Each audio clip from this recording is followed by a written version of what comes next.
The debate over early childhood education and whether to include it in our public school system is not a new phenomenon. Researchers in education have been actually writing about the worth of removing children from at-risk environments and exposing them to educational environments, while the Department of Education has been debating its cost-effectiveness since the 1800s. Several decades of research clearly demonstrate that by exposing children to good educational practices before the age of 5, they are more likely to be successful as they reach adulthood. It has also been proven that by exposing all children to early educational programs where every child is exposed to quality, developmentally appropriate education, we can eliminate many of the problems that are facing middle and high school students today, such topics as dropouts, drug abuse, and teen pregnancy. We can in fact break this cycle of haves and have-nots and produce a nation of successful schools and children. In 1965, Sergeant Schreiber, which was then director of the Office of Economic Opportunity, decided to spend the remaining allocation of the Community Action Program budget on a preschool program for children. In August of that same year, the Economic Opportunity Act was signed into law. Schreiber, as head of War on Poverty, joined with the President's wife, formed a steering committee, and launched the first ever Head Start project. The whole idea with Head Start was that they could help break the cycle of poverty by providing preschool children of low economic families with a good comprehensive program to meet the emotional, social, health, nutritional, and psychological needs. Well then, they could reach the children at a young enough age, give them a head start at school, build a self-esteem, break the cycle of poverty. They can hopefully create a successful career path. But of course, much heated debate ensued between the members of CAP and the steering committee regarding how much control the poor would have over the program. Initially, Head Start aimed at giving parents in the community opportunities to be able to participate in nurturing and the education of their children. It is in the early years of the program showed considerable progress as a community action effort, but unfortunately the steering committee and the CAP personnel could not agree on how the program should be run. There were many conflicts over who would be responsible for what. But by the time Richard Nixon took over the new presidency, he was planning to eliminate Head Start and all of its problems, but pursued by Edward Ziegler, director of the Office of Child Development, that this was not a good decision. Project Follow Through began in 1967 under the direction of the Department of Education. The purpose of the program is to expand Head Start services into all elementary schools, but unfortunately, once again, due to budget deficits, lack of program goals, and the fact that it grew too fast without any clear direction meant that it was doomed to failure. However, it managed to survive to some degree until the 1990s. For 35 years, the Head Start Early Childhood Program has met the needs of children, families, and the community it serves, continuously evolving and expanding to meet the changing needs of the family and children. The federal government is not alone in promoting early childhood programs. The state and local communities and parents and the private sectors are all part of this system to promote more early childhood programs. Unfortunately, most of these programs have been underfunded.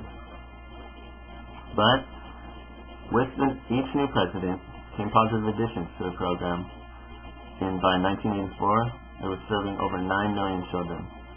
Under Nixon, handicapped children were included.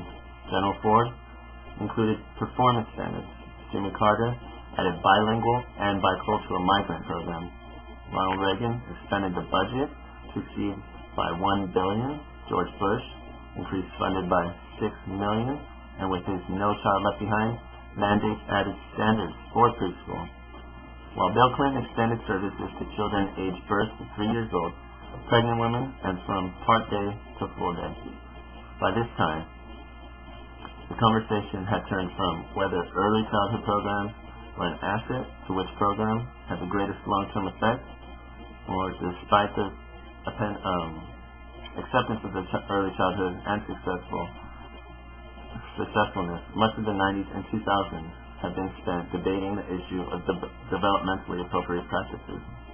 Researchers have shown unequivocally that these programs make a significant difference in the lives of children, families, and communities.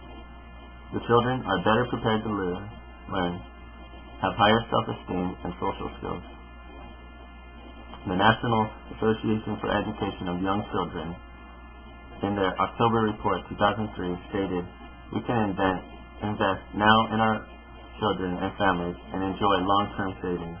With a more vibrant nation of healthy, achieving children and more stable families, or we can fail to make an investment and pay the price. Increased delinquency, greater educational failures, lowered productivity, less economic competitiveness, and fewer adults prepared to be effective. Loving parents to the next generation of children." The National Institute of Men's Health has stated that most educators and early childhood specialists agree that early years are a critical time to be preventing achievement gaps.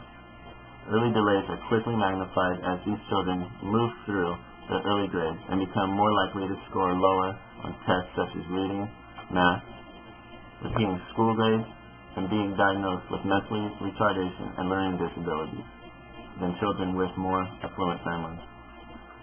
Well, as research has clearly shown, the higher educational level of the teacher, the better the quality of deliverance. It also helps narrow the salary gap and hopefully help retain good teachers. This, of course, requires funding, which has been sadly lacking. Several decades of research clearly demonstrate that high-quality, developmentally appropriate early childhood programs, which produce short and long-term positive effects on children's cognitive and social development. Especially, children who experience high-quality, stable child care engage in more complex play, demonstrate more secure attachments to adults and other children, and score higher on measures of thinking ability and language development. High-quality child care can predict academic success, adjust to school, and reduce behavioral problems for children in the first grade. Studies demonstrate that children's success or failure during the first year of school often predict the course of later schooling. And a growing body of research indicates that more developmentally appropriate teaching in preschool and kindergarten predicts greater success in the early grades. There are three most notable studies, and by these they're the cost, quality, and outcome studies, the Abedisarian Project, and the NICHD study of early childhood care. All present positive findings on the impact of early childhood educational programs on these children's success. The one thing that these projects have established is that they are successful whether for short or long-term effects. They are all shown that children are better prepared to learn, have higher self-esteem and social behavior. The children show positive school achievements and motivation. The programs all show positive effects of parents and communities, and they help determine how long our children stay in school and are productive. It is clear that we all must work together to build a successful future for our children. While early childhood development is clearly a strong determining factor in the successfulness of our children's education, it has been unfortunately poorly financed by a hodgepodge of government, parent, and private sector resources. It is apparent that equitable systems need to be found to finance early childhood education adequately.